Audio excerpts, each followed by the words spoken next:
Ganito akong natapos siguro kailan ako last na nagpunta rito. Mahal na araw kung hindi ako nagkakamali. So, nalaban ko na lahat yung mga dating ginamit ni John Michael. So, ito na lang actually yung mga natira. Itong mga ito kasi nasa bandang baba niya yung mga unan. Kaya yung mga punda hindi ko na tinanggal. Actually, t-shirt niya yung mga punda. So, ito yung sapin bandang baba. Pero yung sapin sa pataas, sinama doon sa kabaong niya. So, ito yung kortina pa rin nung nabubuhay siya. So, kailangan ko yung tanggalin. Gusto ko na sanang tanggalin ngayon pero parang nalulungkot ako. Kagaya nung mahal na araw na dapat lilinisin ko to. Hindi ko kinakaya yung lungkot pag nandito ako. But anyway, ito damit ko yan ngayon. Lalaban ko dito sa washing machine niya. Itong washing machine na to ay niregalo ng aking beses sa kanya.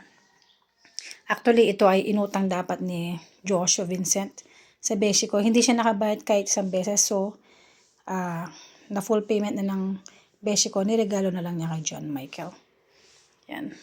Tapos itong ref naman na ito ay dinonate ng nanay ko kay John John. So, si nanay ko binila ng bagong ref ng kapatid ko.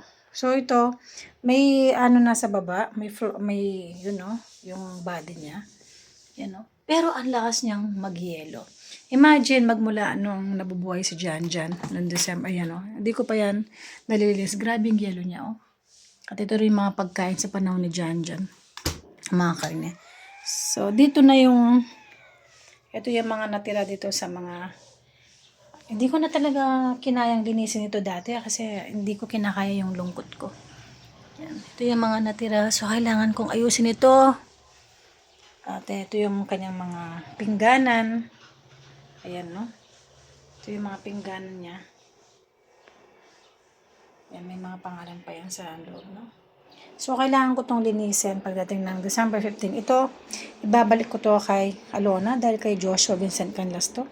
Sa kapatid na pangalan ni John John na tumakas at ayun, sumama sa ibang babae na ayun, nagpamilya nang iniwan yung unang pamilya, no? Ba't ko nga ba sinasabi? Anyway, vlog naman to. So, babalik ko to sa asawa ni or dating kinasama ni Joshua Vincent Canlas na si Alona. Sa kanya yan. So, ito yung pinahiram naming juicer noon na nagsasurvive na siya. But nasira nila, but okay lang. So, souvenir na lang. Ito yung mga binili ko para sa kanya. Kasirola na pang Koreano kasi may siya. Ito yung binigay ni ate ko. So, dito ako natutulog sa airbed kapag binabantayan ko siya. Tapos nilalatag ko dyan. Tapos ito yung mga gamit. During the last week of John John, dahil may problema ako sa kuya niya, at hindi ko na siya masyadong natutulugan during yung uling linggo ni John John. Kasi bumili pala siya ng ganito, through Grab. So, nag-diaper na pala siya. At kapag siguro dumadating ako, tinatanggal yung diaper niya para hindi ko mahalata na nagda-diaper na siya. So, siya ang bumili nito, hindi ako. So, nagulat na lang ako nung bumalik ako dito after ng libing, mayroon palang ganito. Yan. Actually, hindi ko na ito napansin nung pinapaligawan ko siya noon. Kasi lagi lang kami nagkukwentuhan dito. Sayang lang, hindi nga lang nakuha yung mga kwentuhan namin. So, siya yung last na bumili nito sa Grab. Yung mga gamit doon, mga notebook sa akin yan. Ito sa akin to. And then yung aparador niya, ayan, kinukuhanan ko na, no? Aparador niya at ang mga damit sa loob ay bibigay ko kay Teo dahil yun ang, pag nagbibiroan kami, yun ang sinasabi niya.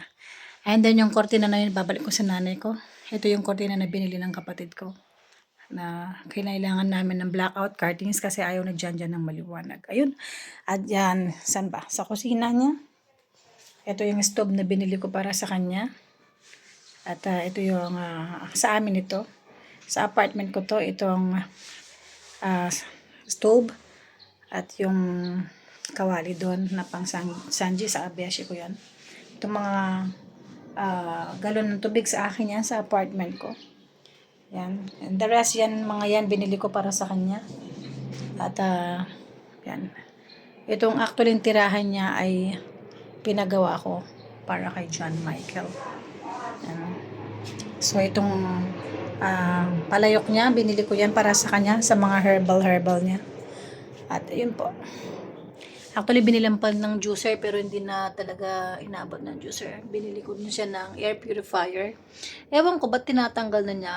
Kasi dapat nag-air purifier siya. Ewan ko ba sa kanya. But Nung bandang huli, ayaw na niya ng air purifier. Ewan ko ba sa kanya. Ay. Ayan po, no? So, pag nalinis ko na po ito, ipapaupa ko po ito para magkaroon ng extra income si nanay ko. Yung para souvenir na lang ng nanay ko ito kay Janjan. Ayun. So, hindi ko alam kung matatapos ko ito ngayon. Mabigat nga yung loob ko na tanggalin yung mga gamit. So, siguro sa December 15 ko na to talaga matatapos.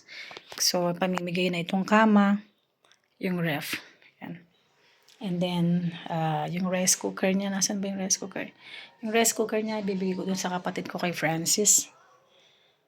And, yung iba pa niya mga kawali, baka gusto ng kapatid ko. Ayun, ganun. See you po sa next vlog. May part 2 po ito. Maraming salamat.